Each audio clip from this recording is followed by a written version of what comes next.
The speech would start in 3, 2, 1. Ladies and gentlemen, this is mere fact that we live in a world filled with uncertainty, where everything might happen to us at any given moment.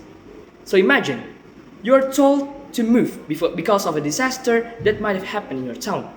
The government is forcing you to pack up all of your things, leave your house, and move away from everything that you have ever known in your life. For example, your school, your friends, your family, it's all going to be ceased to exist. That is what relocation means, ladies and gentlemen. So that's why today I would act as a government side, gonna proposing a better, more realistic way in order to tackle these problems in areas prone to disaster, such as places with floods, earthquakes, or landslides. So that's why today I'm proudly to stand in this current motion. This House believes that state should prioritize this disaster mitigation over relocation. I will divide my main points into three main arguments in order for us to be on the same page. However, before I will go into my first argument, I would make the term simpler. What is relocation? And what is mitigation? Relocation means forcing people to move away from the things that they have ever known in their life permanently. For example, that I've mentioned before, like moving away from their houses, from their family, their friends, it's all gonna be gone. However, the thing is with mitigation means fixing the environment and building better infrastructure to keep people safe where they already live.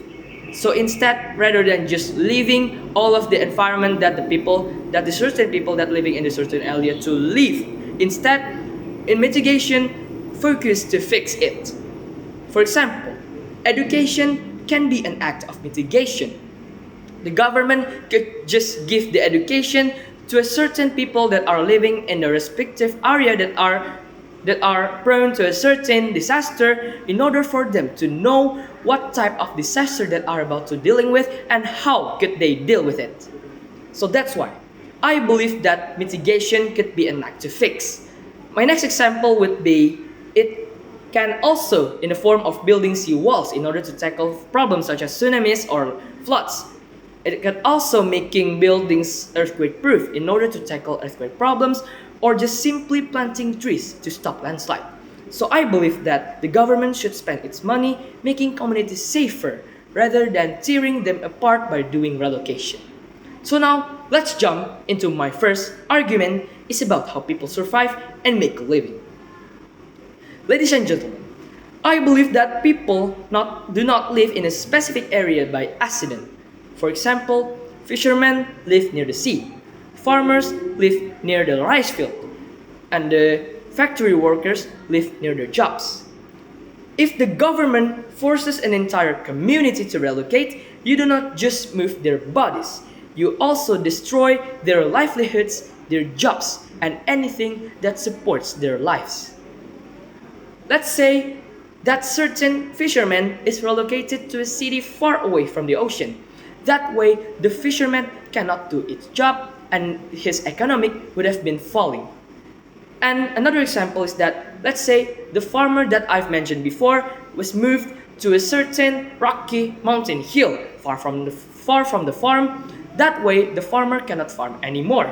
So, I believe that relocation forces proud working people into poverty because they cannot do its job in order to support their life. On the other hand, mitigation protects their jobs by building flood walls in order to tackle incoming floods, or maybe strengthening docks, or simply just giving them education in order for them to know what kind of problem that they have going to deal with.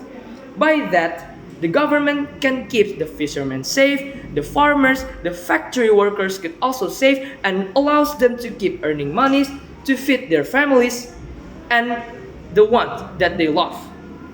I believe that mitigation protects both human lives and human dignity. This ties to my next point, which will be talking about mental and cultural trauma of relocation. A community is not just a collection of buildings. It is a network of human relationships that are formed through bonds that they share with one another. It is for example, it could be in a form like a neighbor who watches your kids, a local grocery store owner that knows your name, or maybe the historical roots of your ancestors.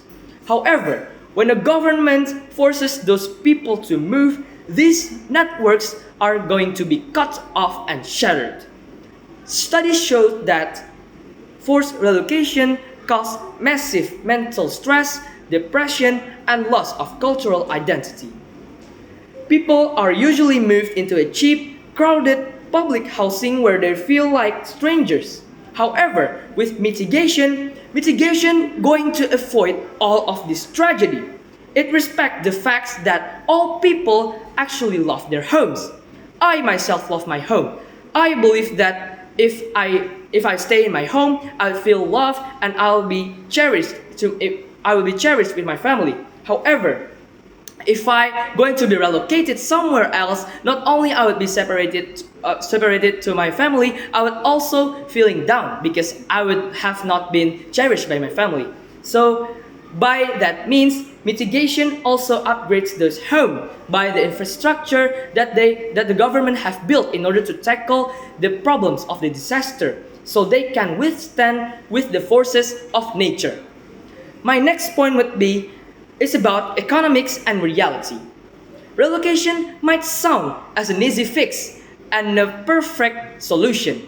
However, it's only on the paper. In reality, it is actually a financial fantasy. Moving tens of thousands of people, I believe it requires a massive amount of new land, building thousands of new houses, laying down new roads, and creating new water and electricity systems. I believe that most governments simply do not have the money to do this properly. What happens in reality? In reality, people are left waiting years in temporary tents. The temporary tents might sound good. However, in reality, those temporary tents are far from a desirable spectrum of hygiene. So not only these temporary tents are terrible, it is also dangerous for the health of the society itself. So that I believe mitigation is much more efficient and realistic way in order to tackle the problems of a disaster. Like upgrading existing infrastructure, such as reinforcing a bridge or cleaning out riverbeds, it would cost a fraction of the price rather than building a brand new city from scratch. I believe that mitigation gives us immediate safety using the resources that we already have. In conclusion, the opposition might try to tell you that moving away is the only option. However, in reality, running away from a problem does not fix the problem. I believe that we should not abandon our cities. We should protect them by giving them education or maybe giving them a strong infrastructure in order to tackle the problems of a disaster. I believe that mitigation is realistic, it is affordable, and it treats people with respect. For these reasons, I am proudly to propose. Thank you.